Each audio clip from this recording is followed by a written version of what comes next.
birada na to mga gumengs, magpaksiw tagbuntot na panaluhon yun na to pagkabirada mga gumengs. Kaning buntot mga gumengs, perfect yung kayo na sa paksiw mga gumengs. Pwede man sa sabaw mga gumengs, kamong gayan panalo na pud kayo na, pero pinaka the best yun ani mga gumengs, paksiw yun mga gumengs. Dara ang mga ingredients na to mga gumengs: buntot sa barilis o ang atong mga lamasons, naputay gulayons, gamayons lang mga gumengs, natay talong, okra, kana lang mga gumengs niya, bombay, luya, atsal, pamintang durog, suka, tuba mga gumengs. Ang atong pares yun ani mga gumengs, kay parang panalo yun kayo. Matik dahil na ready to cook mga gumengs, kay mga matik kung magic skills man yung gamit ni kusina ni gumengs 2.0 mga gumengs. Dara mga gumengs, butang na nato diha ang ato ang buntot sa barilis sa atong sintinya lakarahay mga gumengs niya, tanan lamasons mga gumengs, atong gulayon si isanan ani mo diha mga gumengs, sabay na natanan niya, butangan tog tubig pramugan river mga gumengs niya, butangan itong suka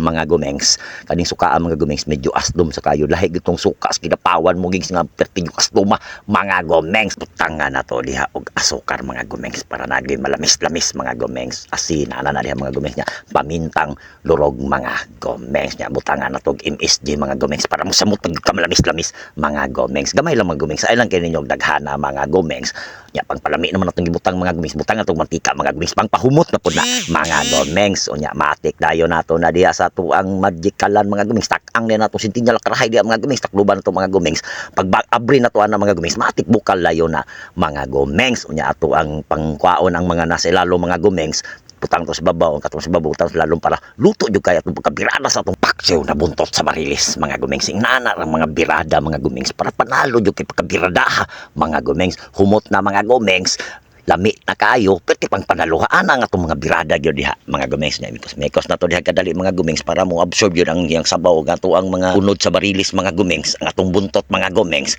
luto yun sa kayo mga gumengs. Kuha na pog tips si mga gumengs sa mga strategy ni kusina ni gumengs 2.0 mga gumengs. Takluban sa nato diha mga gumengs, paabot sa taga ng bukal na nga, kana nga bukal mga gumengs, medyo brown na siya, medyo hapit na maluto mga gumengs. Relax lang mo diha mga gumengs, paabot-abot lang gud mo diha, basta luto lagi ni karon, luto gani na sa libro mga gumengs. Kani pa kaya gidabdaban na to ni kalayong uling na perting kusuga musiga ng uling na kuda kay magikalan mo guna ko ni mga gumengs na ni siya adjust ba pakusog pahinay, matik haon dai nato na mga gumengs. Dara mga gumengs, finished product mga gumengs, perting humuta, perting panaluha, perting kaining lamia mga gumengs. Unsa pa mi pabuto ani mga gumengs, relax lang sa diha gumengs, ako pa nang ready to serve diha mga gumengs. Perting humuta jud kay pagabiridaha ani mga gumengs, ang kamo diha mga gumengs, birada sa mong mga ingon ani nga birada mga gumengs. Paksiw na buntot sa barilis mga gumengs, lami kay ning buntot sa barilis mga gumengs, paksiw gyud pinaka the best na kuha ni og naibuo nga buntot mga gumengs, pinaka the best pud ato sugba mga gumengs.